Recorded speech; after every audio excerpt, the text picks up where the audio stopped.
கூவுற குயில் சேவல பார்த்து படுக்கிது பாட்டு. அவ்வளவுதானா? இப்ப பாரு.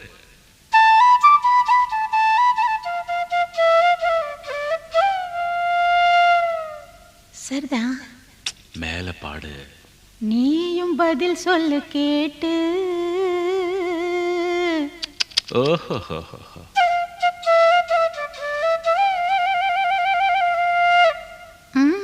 பரவாயில்லையே. ஏய், பேச்ச மாத்தாத, பாட்டப்படி. மாமா மயங்கிடலாமா?